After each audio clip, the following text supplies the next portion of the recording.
Welcome to Rates and Barrels. It's Monday, April 3rd. Derek Van Riper here with Chris Welsh. Saris on vacation, enjoying some much-deserved time off. It sounded like he didn't necessarily love being on the pod every single day while I was gone. And I think you guys did an awesome job while I was out.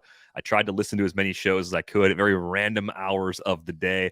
So I have some fragments of what happened while I was gone. But one of the things I could tell was that was getting a little burnout from the heavier schedule while I was gone.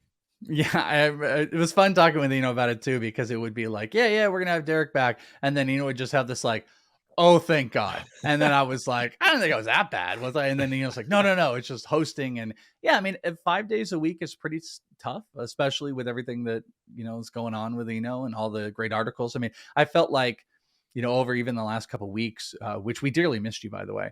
But like him and I would just go on with things probably as you two would go. And then you would have like 2 or 3 article ideas that would pop out of it. Like me and kind of ended up doing that, where you could hear the articles starting to roll and be created. But yeah, he deserves it. Have some sandwiches, have some beers, and share it with all of us. I think he had a really nice meetup in New York as well on Friday, it looked like, from the pictures. Yeah, absolutely. That looked great. Had some nice sandwich pictures over the weekend for I think you did something like five sandwiches, 10 beers in 3 days or something. I might have the numbers a little wrong. The beer number seems a tad low. I was about to say, DVR, the beer number might be a little bit higher. Maybe I that think was on Friday alone. for writing purposes, I think it was 10, but I think for enjoyment purposes, it may have been slightly more than 10. Slightly. But on this episode, we're going to dig into some important news and notes coming out of the weekend. We had some players debuting, making big league debuts. We had team debuts. We saw some injuries. Just some observations, really, because this is a new season with some new rules, and we're already seeing the impact of those changes through the first time through the rotation for teams, which is pretty amazing. We actually have some stats about the things that have changed from the early part of last year to the early part of this season, so we'll get into those. We're also going to do a little bit of a weekend FAB review. Take a look back at what people did over the weekend in free agency with their fantasy teams, because it gives us a better sense of how to manage FAB going forward. Of course, with the new shows we put in this feed this year, we've got the waiver show on Fridays. This is sort of a connected segment to that, where if you want to learn how to fish, you got to see how other people fish. Like, that's just part of the process. Because I think one thing people say when they start playing in a league with FAB for the first time is, this is really weird and difficult, and it's not like anything else I've ever done before. And I agree. I think it takes a couple seasons sometimes to really get used to that process. So we're going to try and help people speed that up. I think I'm still getting used to it. I mean, I've been doing it for a long time, because you also have 2 different elements. You have, which is going to dominate, the NFBC based element is going to dominate the conversation, which is $1,000. And you see guys bidding $143 on this guy and that. But then you also have a lot more basic leagues, which are going to just run 100, so then that's why I think guys like you and I try to do, at least as much as possible, is I try to speak in percentage terms. That's the best way I can do it, in rounding it up instead of, this dollar amount or anything like that, because they just don't translate. And if you've never done it before, it's eye-opening. If you used $100, even though it's still basic math that you can figure out, it's still jarring when you're trying to get that little edge over. It's like, is this guy going to go for 15%? Do I go 155, 156? It's a game where, boy, can you feel good when you beat a guy by $2 or $3, but it is heartbreaking when you're decimated by a $2 bid when you went really hard on a player. Yeah, and I think what's really tough about it is that you could use an algorithm and probably come up with more accurate bids that way, but there is some element of it that's feel. It's knowing your league, knowing the tendencies of the people in the room, understanding how aggressive a particular group of players is with certain categories. When we talk about this, you're going to see saves, of course, sources of saves and steals always come at a premium if you're in an NFBC league. If you're in a non-NFBC league, those premiums might not be quite as steep. So a lot to get to today. And I figure we start with some debuts, because we saw Kodai Senga make his actual Mets debut. And if I remember correctly, there were people getting eyes on him back during First Pitch Florida. That was his spring debut with the Mets. And this was a pretty good debut. 10 whiffs, 9 on the forkball. Max velo, 99.9 miles per hour. He also threw 18 sweepers and 12 cutters in the outing. So 4 pitches, had him working. Pretty easy matchup for him going up against the Marlins. But how are you feeling seeing a little more of Senga now this spring, and now seeing a start that actually counted over the weekend? Yeah, actually, by the way, he cashed a nice little bet for me too because his strikeout prop was 5.5. The problem though is he was really low strikeouts early on, so I was kind of like tuned into this game, with a couple of guys. I had him paired. What a weird pairing! Check this out. I had a 3 pairing DVR of Kodai Senga, Graham Ashcraft, and Joe Ryan, and I ended up hitting that. It was a K prop across the board. So I was paying attention to it. Low Ks to start, and it was a little bit wild. I think he really had to kind of find himself. If I remember correctly, and maybe you just said this, I think all whiffs and strikeouts came off of that ghost fork, I Yeah, believe. all but one. Yeah. All but one. And the fastball was just kind of like wavering across the board. And he was struggling with early command on it.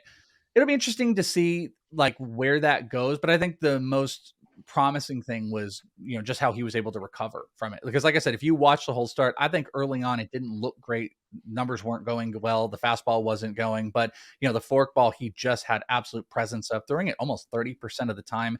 And the fastball usage being so low, to go from forkball to sweeper to four seam, all almost in the same pairing with that type of movement, makes him devastating. The only thing I'm concerned about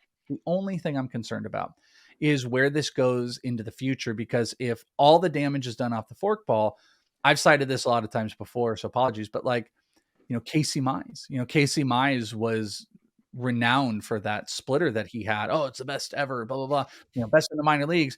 And then guys just stopped swinging at it. And then you had to go on the other stuff. Kodai Senga stuff is way better. Sweeper looks good, fastball is good and stuff like that. But I'm going to be very curious once the league has kind of a vision, the shape of that forkball and he can't go on it. What's that going to look like for strikeouts and how the league is going to adjust him overall? But that's me being, I don't know, maybe a little wet blanket off of what was like a really good start. Yeah, you're not usually the wet blanket type, at least in the past when I've talked to you. I've never got that impression from you. But no, it's important early in the season when you see something really good, just when you see something really bad, to not overreact. You want to act, you want to be responsive to what's happening, because some of the things we see are going to be very impactful. And this is the time of year when you can end up making some really great pickups that people could be overlooking. I saw this tweet before we started recording. It's from Lance Brosdowski. He does a lot of work for the Marquee Sports Network with the Cubs play. And he had this breakdown of several pitchers who went over the weekend. I think these might have been all guys that actually pitched on Sunday, who have different pitches in their arsenal. Yeah. And you mentioned a couple of them, I think there. Joe Ryan and Graham Ashcraft were among the 6 that he wrote up. And I think the biggest takeaway I had, he's got Jeffrey Springs in there, and Springs was shooting up draft boards over the last few weeks and pitched really well in his debut against the Tigers. But if you start to see names that you thought you'd figured out on lists like this popping up with new pitches when you look at their StatCast page, you have to rewrite the book on them. And I think the guy that really jumped off the page when I looked at this tweet, Brad Keller. Lance has Brad Keller with 2 new breaking balls. Last year only had the slider, and this year he's got a sweeper, plus he's got a curveball. And the curveball is actually his new best pitch. And Brad Keller was always a guy that never really had a pitch that I liked. So now he's got something that actually works really well and a deeper arsenal. So instead of having this reaction now where I see, Brad Keller and his upcoming matchups, and I just go, it's Brad Keller, it's got to be just an absolute layup if we're going to stream him, I'm rethinking it. I'm tuning in the next time he pitches. I'm trying to do a little more homework before the next FAB run, and I'm possibly changing my tune with him. I think if you're looking for indications of something that have changed in a meaningful way, the arsenal in games that count is a huge thing to look for in the early part of the season that can actually shift a player's value in a ton of directions. Yeah, I completely agree with that. We saw the same thing with one of my favorite, just if we want to look like opening day in the first, 4 games of all the players, we're kind of like hyper focused on what happened, Saturday and Sunday, but Pablo Lopez is the same way. Pablo Lopez implemented a sweeper, which he threw 22% of the time, and that thing was effective, and that looked like it completely changed. He also had an uptick in velo, but that new added sweeper has me excited, and that's the trend we've talked about a whole lot. While you were out, I mean, and I felt like we talked about it at every point. Like every other pitcher took their slider and just cut it in half, and it was like, here's a gyro and here is a sweeper. But the sweeper trend is out there, and we're seeing some big positive turns, and those are things, I agree with you, those are things that I'm looking for. There are a couple pitchers out there early on that I thought had some good, just sneaky uptick performances, but like we're hyper focused on these big arsenal changes. And I agree. Brad Keller's pretty interesting. A great tweet by Lance. I had read that earlier this morning. Graham Ashcraft was another person that jumped out. And Pablo Lopez is one of my favorites from the last couple of days because you had the two best things. You had a new pitch that was great and had really, really high whiff rate on it. And also you had a velo uptick. And those are a couple things that I'm looking for when you're trying not to like crazily overreact. It's stuff that gets you excited though. Yeah, and I think it's also beyond pickups. It could also be something that leads you to make an early season trade because the value shift might not be there in the mind of the person who has these pitchers rostered already. And perhaps because they have an overperforming pitcher, they've got excess. They're willing to make a deal. So I think that's something to keep in mind too. That's how I feel about Pablo Lopez specifically, because I felt like he's like a back end guy. Maybe he costs a tiny bit more, but giving you exacts on it, this new sweeper, which he didn't even have. I don't even think I realized this. He didn't even have a slider last year, but he had a cutter, which he essentially destroyed his cutter, which last year had a 24% whiff rate. He threw it around 9% of the time, cutter variation of like a slider. And now he's got this sweeper, which he threw 22% of the time. So last year he was only 2 pitches over 10% usage. This first start, 4 pitches over 10% usage. And that sweeper, which no one had seen and was about 4 miles an hour less than the cutter, had a 72.7% whiff rate on it. I mean, that's the stuff that I get kind of jacked up about. And I would love to kind of buy low on him right now in a trade. But I also think there were a lot of guys, you mentioned like Brad Keller. There's guys like hitters, Nolan Gorman and stuff that might just be free and might be cheap. And we're probably players that you were looking at in FAB that you were picking up. But Pablo Lopez is one of those guys I'd be actually looking at trading for. This is probably a good time to remind everyone, too, that Eno's Stuff Plus model is available on Fangraphs. So you can look at this stuff right away and just see how impactful some of these changes are, how much the model actually likes the shape and movement of these new pitches.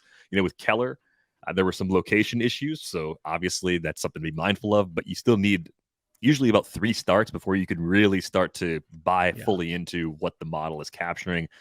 Encouraging to see guys like Graham Ashcraft, though, coming out right now, tied for 3rd in Stuff Plus. Otani, Hunter Green, Jacob deGrom, Graham Ashcraft, based on the Stuff Plus model that has. Can I ask you, so to what you just said, like how would you approach that? Because I agree with you. Obviously, all of this is like sample size based. Like we need more before, and people overreact on both sides. But like, how are you personally balancing losing the trade? Because if let's take Pablo Lopez, or Brad Keller, whatever, if those guys were to be dominant over 2 more starts, their cost keeps rising. What's the thing that makes you pull the trigger early without seeing the really great sample size? For me, it's the combination of the new pitch and the velo increase. Those are 2 things, right? There's 2 ways. Yeah. If Pablo Lopez doesn't hold the velo, knowing that the arsenal's deeper, that makes him better. And if he holds both, it's a massive step forward for him. I think when it's a difference in just the pitches, I'm a little more of like hey, let's just see if these pitches are actually good and effective. Because now that teams have seen them, they're going to make adjustments, right? Are the guys going to tee off on this pitch now that they know it's part of the arsenal? Yeah. Or is it actually going to be as effective as it was when maybe it surprised the first team that saw it because it was something that they did a good job not really showing anybody over the course of the spring? So, yeah, it's tricky. But I think the more exciting the player who does something like this, the harder it is to still go get a deal done. I think Brad Keller is right in that sweet spot of really boring guy that no one likes, that wouldn't take much to pry Brad Keller loose in a deep league trade or possibly to scoop him up off the wire. I wouldn't even have to bid much to get him. Yeah. It's funny. We actually have like different levels. This is like the ladder effect of pitchers. You have like the bottom ring is like Brad Keller, a guy that you could probably go pick up off the wire now. And then you move up to Graham Ashcraft, who maybe was owned, being talked as the big 3, maybe was owned at the very bottom, but still might be available. Then you got a guy like Pablo Lopez, who was drafted, low, who might be pushing up. And then you mentioned it before, like Jeffrey Springs. Jeffrey Springs' performance was absolutely dominant, and the changeup was sick. And everybody kind of doing the like, oh, it's the Tigers and stuff. But that's another one of those guys that had massive, crazy big performances. But not to like turn it on to all these, we're talking about guys to acquire. When take a thing like Jeffrey Springs, is that a player that you think it's a peak type of thing? Because I still think he's got easy top 20 SP upside, but he goes out, has a phenomenal performance this weekend, plays above expectations, tied for strikeouts. Is that a guy that you're now out there pushing maybe in trades, or do you think the sample size isn't enough where people are going to pay what is deserved? I think you have to be in a pretty sharp league for Springs to be valued correctly. So if you had him and wanted to max out, you need to be in a league full of people that are totally into all the things that we're talking about. I think he's more the kind of player you'd buy high on in a lot of leagues that our listeners play in, which is not to at all disparage those leagues, but I just think you find different levels of competition. Springs has been buzzy in the high stakes market throughout draft season. He was one of the pitchers whose ADP jumped the most once we get to those main events at the end of March. I think the other thing about Jeffrey Springs, it's kind of interesting, and I'm curious if this is something that changes your opinion of a player or your evaluation of a player. Springs is the kind of guy that, because the Rays gave him a multi-year extension, they wanted to lock in cost certainty with him. That to me was a little bit of an indicator that there was another level there. And we've seen, I mean, the Brewers have a couple guys that have done this with. Freddie Peralta got an extension really early. Aaron Ashby got an extension really early. I tend to fall for players that get those kinds of deals from their teams because I think it's a signal that their models internally really think those guys have a high ceiling and they want to keep costs as low as possible. So I want to take advantage of that possible growth. I kind of think I see that across the board. I wouldn't even just say like a team like the Rays, or we always have that radar up where it's like the Rays trade a player. We're like, ooh, like if they're trading a player, this must really be a problem. Like we should really be worried about it. Or if they trade for a guy. But like I looked at the same thing, shocker, I'm going to mention it, but like Corbin Carroll, like for a team like the Diamondbacks to lock up a player like at that point, I think it says a whole lot about the overall evaluation process. And how many times, I don't know what the success rate is. It'd be interesting to see what's the success rate of these younger guys in their first couple of years, locking up these type of deals, getting to play and then performing.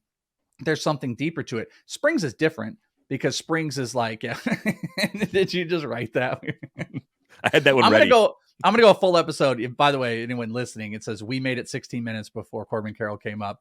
I got to do an episode without doing it. But my point is like, you've got these players that I think teams are more locked in and more cost savvy than ever before to try to throw around that type of money. But I think it does tell something. But Springs is different. He's older.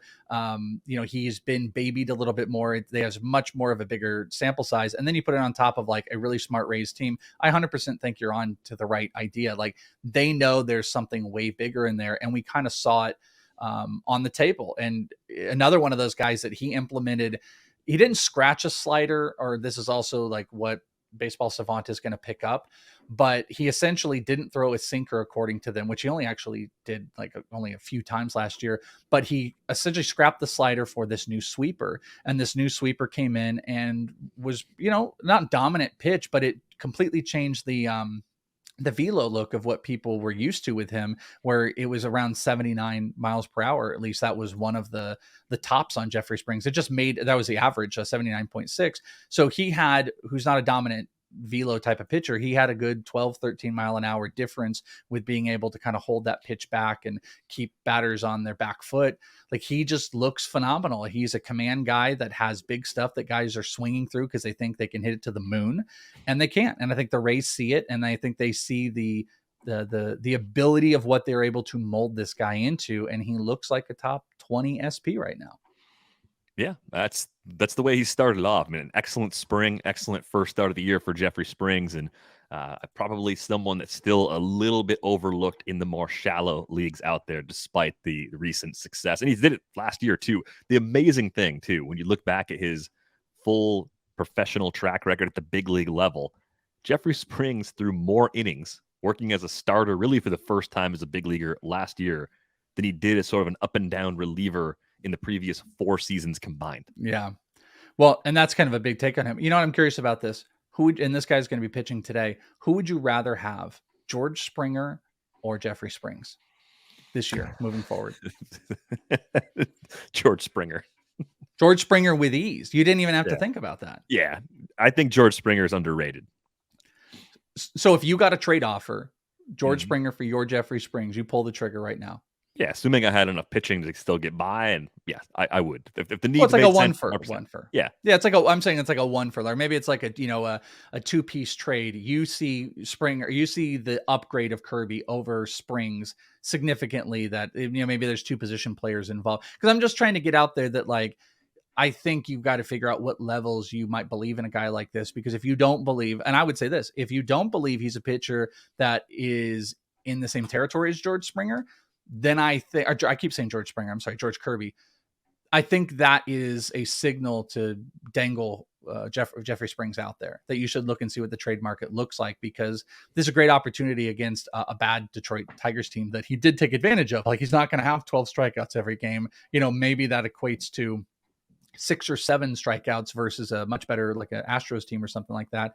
But maybe if you're not a believer that he's in that territory, you should put him out there right now and take advantage of the early trade market. Just a thought, even though I'm a believer, just something to chew on. Yeah. If it's George Kirby versus Jeffrey Springs, that's closer. I think I saw George. Did I say Springer George Springer? the whole time? Yeah. So I thought you were making a spring pun. I was like, no, I was doing trying to say thing? George Kirby. My brain DVR. George Kirby. All right, so I'm Springer here. Okay. And then I'm Kirby and Jeffrey Springs real close together. I think part of it for me, George Kirby throws a little harder, has that excellent command, also has a pretty pitcher-friendly environment. But if you said, I want Jeffrey Springs instead of George Kirby, I wouldn't talk you out of that. I think they're close enough in value, and they became close enough in value at the end of draft season. You're not giving anything up. You're not hurting yourself. You're just making a call based on what you see and what you believe at this point, which that makes totally sense. fine. And that also makes sense why you're talking about the pitching depth on the trade. You're like, yeah, if your pitcher could hold up. I'm like, what are you talking about? I'm like, George Kirby is a pitcher. I kept saying George Springer. So yes. Okay. So you do have Springs and Kirby in the same territory. So I think that's kind of telling ish. Within arm's reach of each other, reasonable, even trade. If it's a 1-for-1 challenge trade, Okay. it helps you if you were the one that if you wanted George Kirby and you had Springs, helps you a lot if Kirby gets hit a little bit in that first start. Like you need that little something extra to entice the other side to actually make that deal. Let's get to a few more changes. Noah Syndergaard, which a lot was made of the Velo not coming back this spring. I don't think anybody expected to come all the way back to his pre-Tommy John levels. I think the hope was if you were drafting Noah Syndergaard, if you were buying into the idea that the Dodgers could take this version of Thor and do something similar to what they did with the success they had with Tyler Anderson last season, it was getting at least some of the velocity back. So we saw it for a start, maxed out at 94.3 with the sinker, a very new slider that he's throwing a lot harder. The slider was up at like 90, so that's a big difference. I think it's closer to a cutter. I think it's actually a cutter, and it's not being designated that because it was a 5 mile per hour uptick, and that's way more cuttery than it is. Because also, I believe he had across the board downtick in velo off of last year. And just to add, like to your point, I think their expectations is because the Dodgers told us that they expect his velo to come back. It wasn't just like, oh, hey, he's a Dodger, they'll fix him. They're like, no, you're going to see an uptick in velo.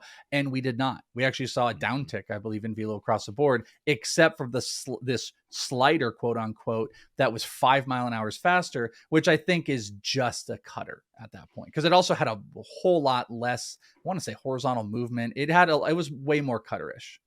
Yeah. So I guess the question I have for you is, if you were going to re-project Noah Syndergaard right now, which I think this is a fair time to do it. We had spring, we've had our regular season start. I know the models absorbed what happened last year with the K rate falling off, and he got punished. I mean, the bat had Noah Syndergaard projected for a 4.98 ERA and a 1.34 WHIP going into the season. And that seemed pretty high to me even before getting a chance to see what he was going to do with his new arsenal. Where are you at right now? And for context, last season, Noah Syndergaard had a 3.94 ERA and a 1.25 WHIP for the Angels. It was 134 and 2/3 innings, only 95 Ks. He had a 16.8% strikeout rate. Did a good job with control, 5.5% walk rate. So what do you think we're going to see with the skills? Like where strikeout rate projection in terms of percentage? What do you think Noah Syndergaard has for the season? 27% was what he had in the first start of the year. But what do you think it looks like at the end of this season? Oh, man, this is such a tough battle because it's like the Dodgers. I think the low end is he's out of this rotation because they have too many guys. They have too many good guys that are coming up. Bobby Miller, Gavin Stone. I just don't know how long they're going to mess around with it. The Diamondbacks were not scoring runs. Even the Diamondbacks, by the way, took 2 from the Dodgers, and I think they scored 6 total runs, which is silly. I think the stolen base thing is on point again. That's going to be a problem that the Dodgers are not going to want to put up with. Will Smith was having some early problems. And if you watch Corbin Carroll, now that we're 20 something minutes, Corbin Carroll stole second and third on 2 consecutive pitches without a throw. Without a single throw, he was able to do that. And I think that's going to kind of come back into focus. I think it puts pressure in. I don't like, and I'm saying all this that doesn't have to do with the Arsenal. I don't think the Dodgers are actually going to be able to truly fix this. Maybe that cutter was a new look that I think teams are going to kind of get back in on. But the only thing that had any effective whiffness was his changeup in this start. The velos were down. The saving grace is going to be the offense that's going to be there to support him. So I think it's going to be repeaty outside of maybe a little bit lower ERA than last year, with the potential that maybe he's not in this rotation if the struggles do come up. I mean, they're hitting. Colorado's hitting. This division's hitting is what I'm trying to say. The Padres are hitting. If he gets tagged a little bit, how much are they going to be able to hold off outside of injuries across the board? Are they going to be able to hold off Bobby Miller or Gavin Stone? I mean, Michael Grove is still, I think he's getting to start today. I mean, these young guys are coming. I don't have firm trust in Noah Syndergaard. I mean, do you? Is that cutter enough for you to feel good that things have changed? It's enough for me to say that he's probably useful as a streamer more than half the time if we're talking about a reasonably deep mixed league. I think if you're chasing Syndergaard in like a 10-team league, you're probably expecting a little too much. Like that's not a great fit. That's I'd be a little more careful about the matchups I'd use him in there. But thinking a lot about those 15-team leagues where he was reasonably cheap, and I don't have him more than once across 9 rosters. Same. I don't think I'm going out trying to make a lot of trades for him, but at the same time, I think the projection's overcorrected. I think the K rate's going to be in the low 20, like 22%, 23% range. I think that's reasonable because the control's not bad. Maybe he's almost like a guy that's going to go through the lineup twice a lot of days in close games and then just turn it over to their bullpen. So depending on how efficient he is, maybe it's 5 and fly a lot of times, and that's enough to get wins. If he's consistently doing the 2022 Chris Archer thing, he's going to be a maddening player to have rostered, because a big part of why you take the chance is to get those W's. And if he's going 4 1/3, 4 2/3, I realize he went 6 in his first start of the season. I just hope we're not setting expectations too high based on the depth of that first outing. Okay, let me ask you this, and this is, again, apologies for the homerism there's going to sound in this. Dre Jameson, Madison Bumgarner is cooked and washed, and it's a bad look. And I think the Diamondbacks have nicely used whatever fatigue excuse it is to send him back, and will nicely put him on the IL as a favor while they figure out what to do. Dre Jameson came in replacement, 66 pitches. He threw a slider. He did a Hunter Green, over 50% usage on his slider, which was crazy. This is something we don't necessarily see on 51.5%. His slider had a 66% whiff rate. He threw a sinker and a four seam. So essentially 2-ish pitch guy, but a 50% whiff rate on his four seam and his slider. He looked great. He was commanding a 29% K percentage. I believe firmly that he is going to get the next start in replacement. I might be at that game, by the way. I'll be at opening day for the Diamondbacks. It'll be Dre Jameson in replacement.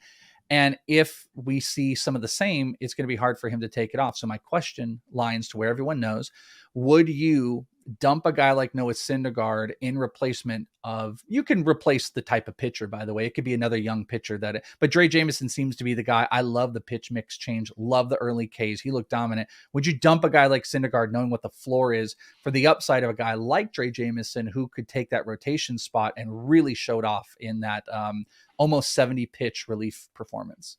I think you could afford it if you don't have another stash already. But I think I'm looking at the schedule when I make a move like that. I think seeing Arizona again, feel pretty good about that start, even though it comes on the road. Getting the Cubs at home next week for Syndergaard, looking a little further ahead. I kind of like that matchup. The bottom half of that Cubs lineup is brutal. Cody Bellinger's hitting cleanup for them right now. That'd have been cool like 3 years ago, but he's not that guy anymore. No. So I look at that matchup as one that I really, for a Dodger starter especially, I'm looking forward to that. So at least these next couple turns, Syndergaard's probably in for me. If I'm loaded with pitching I can use in those spots, I'm looking at my lineup. I'm like, I'm good this week. I'm good next week. Okay, I'll take the chance on Jameson. I think you're right. I mean, I think when you look at Arizona, I don't even know how Zach Davies was brought back. I know you want depth, but they gave him enough money where I think they're going to give him at least a month, and he pitched well in his first start. So the longer he pitches well, the longer they're going to keep going down that road. We saw Brandon Pfaadt get rocked in his first start at Reno this season. Yep. Reno's going to Reno, but you can't give up, was it 3 homers in No, that start? 4. You can't give up 4 homers, I think.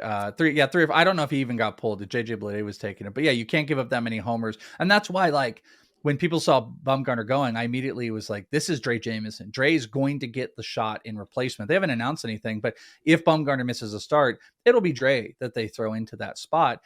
And he's just a fascinating big strikeout guy. But I guess, like you're alluding to, this is a battle between short in front of me season take versus long season take. And it's interesting because I hear Nick Pollock talk about that, our buddy over at Pitcher List, kind of really get hyper focused on the beginning of the season, and that maybe, I don't know, taking place some of his decision making on the first couple starts versus what, I don't know, I think you got to be attuned to, especially at this point, similar to how, like, you know, gambling books haven't quite caught up to what they need to margin some of the like K props and some of the prop market. The same thing, we have to act quickly before things adjust to what the early free agents are going to look like. And it's like, if a guy like, and Dre Jameson may get lit up in his next start and it doesn't matter, but these guys that are getting these early opportunities, you have to jump now, and you're going to have to make some big decisions, whether it was in FAB and you're jumping in on closers or you're trying to find replacements. You've got to make some big, deep decisions right now. And it's just like, what drives you? And for you, it sounds like it is what is kind of in front of me, and I'll deal with later, maybe, is the approach it sounds like that you're taking. Yeah. And I think that comes from a few years of pretty harsh lessons, especially playing in the NFBC main event. I'm not playing in it this year. I played the big auction last year instead. The first few years I played NFBC, I thought I can stash players for the future. I can have a bunch of guys that are going to get called up later. I can have a couple of guys who are hurt. My bench can be mostly guys who are going to be stars when they're healthy, stars when they're up. You lose. You don't accumulate enough stats. You fall behind. It's a volume game. No matter how much we want it to be only skills, volume matters. Playing time matters. Roles right now matter more. I know the old adage from Ron Chandler, draft skills, not roles. That's true. You should draft skills, not roles. But when you make in-season decisions, roles actually do make a huge difference. That's why we talk so much about 2-start pitchers in weekly leagues. The value of 2-start pitchers is a lot higher than many people realize. You need to get volume at each and every opportunity. Do you think Dre Jameson versus Noah Syndergaard is roles versus skills? Yeah, it is right now, because Syndergaard can go 5+ and Jameson can't until that switch happens. And then once the switch happens, it's the kind of trade that I feel like you have to make that move now, but you have to have the roster set up correctly to where you can just use a guy who's in the bullpen potentially for a few more turns. We'll see. I think you might be right. I think Jameson would be on schedule, so they could just use him in that spot. That's what I think. Yeah, I think that's going to happen. Okay, let me turn it to one last one then, because I know I get like this, but it's just, I think it's also relevant. It's top of mind, but I know it's dumb Diamondbacks.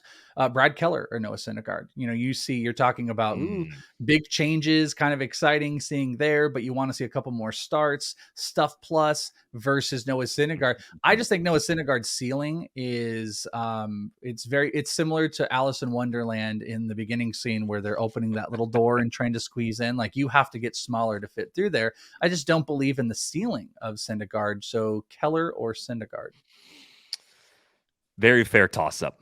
And I think team context makes the difference for me there. Whereas I think Syndergaard, if his arsenal is not good enough to get through the lineup a third time, his team trusts him. I should say, I trust his team. I trust the Dodgers to do right and use their bullpen and get him out of those games. With Keller, I think we've seen a pretty long pattern of the Royals just leaving their foot on the gas, just saying, you're out there, stay out there, go six, go six, get him, pal. Go six. Yeah. And then the third time through the order, if those new secondaries aren't working, if teams start to figure that out, that's when he's going to get crushed. And then, of course, run support and the quality of the team around him, there's a difference there. Very, very close in terms of presence skills. I think that's a great toss-up. It's a better bullpen, by the way, with the Royals. I just want to point, like, Aroldis looked phenomenal. He did look They've good. got Barlow. I think they actually have a little bit more going for them in the bullpen. Do you think this is being? Do you think, last thing on Syndergaard? Do you think, like, I'm making too much about, like, not being interested in him? Like, I can't quite tell. Like, I know the team context is playing a huge role, as it should, but do you think the stuff is better than maybe, like, my disinterest? Like, I don't like velo downticks outside of this new adjusted cutter, or slider, whatever the hell you want to call it. Like, there's just downticks across the board. Do you think it's being made too much and it's way too early, or are you kind of with, like, this? There's maybe some warning signs on Syndergaard, even though, by the way, he had a good start against a very poor, crappy Diamondbacks offense. I think it's just more of an Arsenal depth plus location sort of profile than the I'm going to come out and just blow you away and be overpowering. I think you just have to recalibrate your expectations for him. I think sometimes we see the name on the page and we expect a ceiling that was equal to what it used to be. And maybe people did this with Madison Bumgarner for a little while after he left San Francisco. Oh, he's Bumgarner. He's going to come back. Sometimes they don't come back. Sometimes they've just aged enough where the stuff doesn't play the same way. But I think there is some room. If you told me last year's ratios are still possible for Syndergaard, I wouldn't push back on that. I think that's actually a pretty reasonable expectation. Last year's ratios with a better K rate, very playable in a decent number of leagues. That actually ends up being more playable in 12s than people would assume too. So Yeah. I don't know. I think I'm definitely more in on Syndergaard than you are, even though I have lowered the ceiling considerably from where it was. Part of that's organizational trust, part of that's command, part of that is just the depth of the arsenal. Yeah, I just also look at the depth of the team, but they're willing to go 6, and I think if they played piggybacks, that would be fascinating. I mean, could you imagine Noah Syndergaard to Bobby Miller, or Bobby Miller to?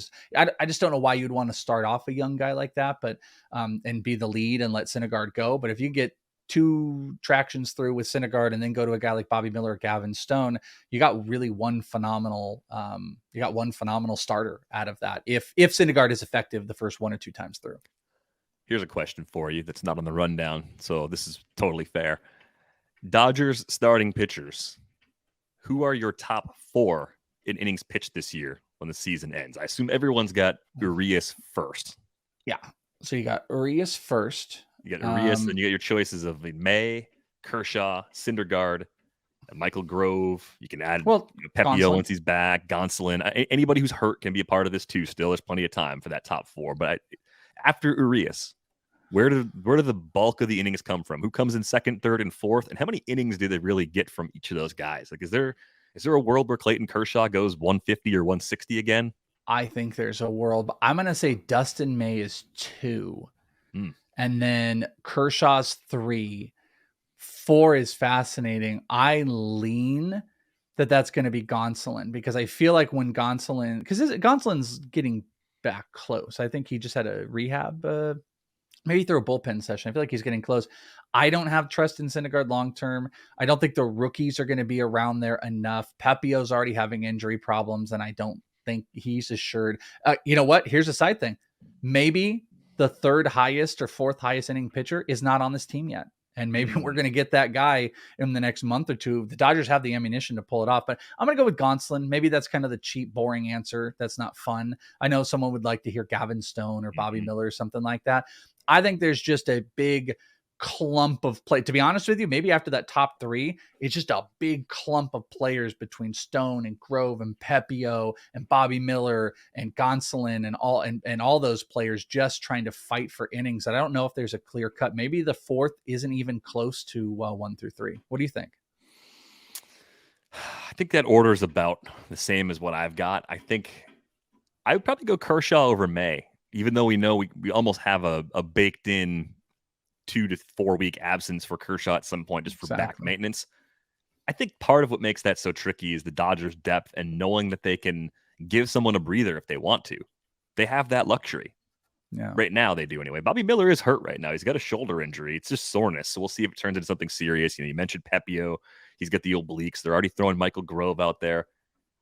I wonder if you're right about this, where they're going to actually go out and trade for another established starter just to help stabilize things a little bit further. I could also see Bobby Miller ending up in the bullpen for this year and then going back to starting in the future, because that bullpen, as great as they are at finding relievers on the scrap heap and developing guys, one more electric arm back there seems like it would be a nice addition for them. Well, also, you look at their minor league system. I mean, they could trade one of Papio. They could trade a Pepe. I don't think they ever trade Stone, but they could trade a Grove or or Bobby Miller or something like that in a trade. But also positionally, they're pretty flush at catcher. You've got Will Smith at the top. Dalton Rushing, I think, is one of the biggest upcoming prospects. And that leaves Diego Cartaya. I actually watched Diego Cartaya have one of the worst performances I've ever seen in minor league spring training, just getting lit up by Peyton Battenfield with the Guardians, just strikeout after strikeout. But he is a big physical presence. They've still got top players that they can go and move if they wanted to make a big trade. If there's a seller, and that's like a bigger question, who's selling pitching right now? Who's selling solid pitching that a Dodger team would want to go buy in on? If there is one and you can find one, the Dodgers have roughly the ammunition to get, I don't want to say anybody because I don't think they can get anybody, but they could really have, they could be one of the top teams to compete across the board for any pitching. And, with this early struggles on offense, Max Muncy's really struggling and they're still trying to find their footing and their placement with guys like James Outman and Trace Thompson. Maybe the best way is to not go acquire more offense, which they're replacing with young guys. Get more pitching, just get more and more pitching as much as you can. And their bullpen looks kind of dicey at the end too. Yeah, I think one of the trickier things too about the new expanded playoff format is it takes a few potential sellers away. Teams that would maybe consider moving a controllable starting pitcher can look at their playoff odds and say, "Nah, we're going the other way. We're actually adding to this roster. We're not moving." And the good news for the Dodgers is if there's a tax, if there's an added premium to going out and getting pitching in season, they can pay it. Like if anyone can pay a talent tax in a trade, it's them. Like one that jumped out to me was maybe like the Reds, if somehow they could the Dodgers could pry Graham Ashcraft away from that team. They've done trades before. Imagine Ashcraft with the Dodgers and what that would look like. And that would be it would feel similar to, any of those young pitchers that get the hell out of the bad destinations. Like I was thinking like Jose Quintana when he left the Pirates and went over to the Cardinals. Like that was fun. Like that would be a plus move if you can get out of it. But that's one of 3 teams that you can really call out of it right now. Like the Reds aren't competing, but to your point with the expanded wild card, everybody's kind of viable. Diamondbacks are trying to be viable. Rockies, they could Kyle Freeland, Herman Marquez, those could be guys, but those guys, they probably feel after what they did this weekend, they're viable. So it's going to be really tough for teams to make those trades, which leads to the weirdness of what the Dodgers are dealing with and why there might be kind of a turnstile of different arms to figure it out, which lastly might lead to what your take is maybe Syndergaard, they have to lean on more and he's going to get more of he's going to have, more leeway than I think he normally should, just because based off of the options that are sitting out there. Yeah, I mean, what if he's more of a glue guy for them? What if Syndergaard is this good in the regular season and then shorter stints in the playoffs sort of guy? Because I think if you look at like Jose Urquidy and how little he pitched for the Astros in the postseason last year, pretty good regular season starter, right? If Syndergaard's like that now, but then you also have the added benefit of saying, ooh, guess what? You're going 2 innings out of the pen when we need you in the playoffs. Okay, that works because they've got higher ceiling guys that they're going to have more confidence in. By the end of the season, Gavin Stone takes over a spot, and you feel better about Gavin Stone in October than you do about this version of Syndergaard. I could see something like that happening. Yeah. I did see a pretty interesting tweet from Jeff Passan. First 4 days of the baseball season by the numbers. Time of game, 2022, 3 hours and 9 minutes. 2023, 2 hours and 38 minutes. That's a 31-minute improvement. That is incredible, right? So we love that. Offensive line so far this season, 245, 323, 392. Last season, 230, 308, 374. You're basically up 15 points in average and OBP, 18 points in slugging. That seems good. We love that. We love that. Stolen bases. Last season, 29 of 43 at this point for a 67.4% success rate. This year, 70 of 84, 83.3% success rate. That is incredible. And of course, pitch clock violations, which without those, I don't think the typical viewer would even notice that things are changed. Like we know things are different because we've been reading and talking about it for months now. 40 pitch clock violations, less than 1 per game. If those didn't happen, you just think you're at a game that happened to be playing fast. I really, this is all for the better. The only thing that will lead me to change my tune about this is if we end up with a rash of pitching injuries. If the increase in fatigue units from working faster blows up a whole bunch of shoulders and elbows, I will say, fine, we're going back to the 3 hours. But if there's no negative consequence for the health of players, keeping the pace of play like this is a massive win. I love it. More, please. I'm kind of across the board. You know what I'd be really interested in is someone did the math here. I would love to know what the 40 pitch clock violations added in time. Like, what was the total added? Because people are like, oh, I wonder how much time. Like, what do you think? Like, if you 40, let's call it even 10. I mean, what, like 5 minutes total? Maybe 5 minutes total of extra time across MLB. The thing that is very interesting to me in two parts is clearly baseball, and we all probably knew this, but they found their way to get more offense. Everybody, everyone loves long ball. Everyone loves offense. And the moves that they made with the stolen bases and the pitch clock, not only is a pace thing, that you're seeing the offense uptick. I think pitchers having to go quicker, you've seen 15-point uptick in batting average. And I think there's a clear offensive upside that's happening in there. And you're also seeing with the inability to throw over, you're seeing the success rate of stolen bases go up. I don't even focus so much on the total number because I think that's pretty fluid right now. And we don't have enough to be like, holy crap, stolen bases are going to actually double.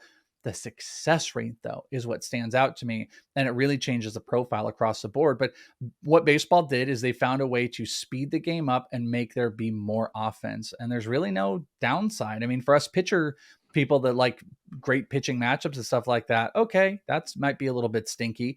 But at the end of the day, we want the game to thrive. And I don't get any of the backlash also against the games being less. It's great. It's fantastic. Under 3 hours, whether it's me sitting watching at home or me being on a backfield, this is the best thing ever. I think it's great across the board, and you said it perfect. As long as we don't see a bigger rash of pitching injuries, I don't really see the downside of anything that's going on right now. I mean, think about watching your favorite team, let's say 6 times a week, 30 minutes per game saved. That's 3 hours of your time back to watch other games. That's a game. Go for a walk, go for a jog, cook your dinner, spend time with your family, call your friends, whatever it is. Like 30 minutes a day adds up, especially over a full season. Imagine if you got 30 minutes more of sleep a day, DVR, with the amount of sleep you're getting with the newborn. Imagine 30 minutes of more sleep. Don't even tempt me with that. That's incredible. It almost sounded like you're going into an ad read for some kind of like pillow company. Yeah, exactly. Imagine 30 more minutes of sleep. What's your sleep number? It's closer to 0 right now. Yeah, I know, right? It's hopefully going to get better in the next few weeks. A couple things before we go. Just some weekend FAB takeaways. If you were looking back, you would have noticed that Pierce Johnson, the interim, we'll say, Rockies closer, was among the most popular pickups. I don't understand how this happens. I realize Daniel Bard is on the IL right now. He's dealing with some anxiety, getting some treatment for that. All the best to him as he goes through that. Not really a timetable on when someone comes back from something like that. Totally understandable. But Pierce Johnson pitching in Colorado, like a really popular pickup, like that seems like FAB that could be very poorly spent.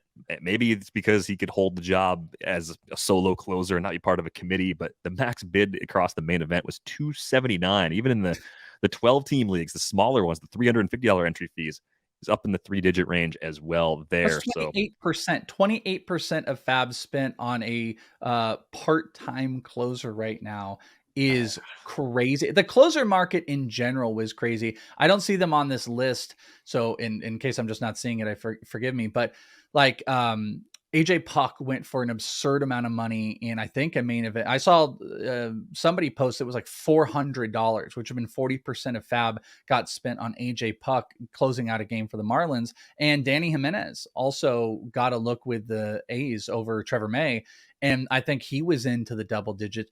Not that I'm for spending 40 or 30% on a guy like AJ Puck, but I would rather have spent my money on Jimenez or Puck for the potential long term than I would have Pierce Johnson.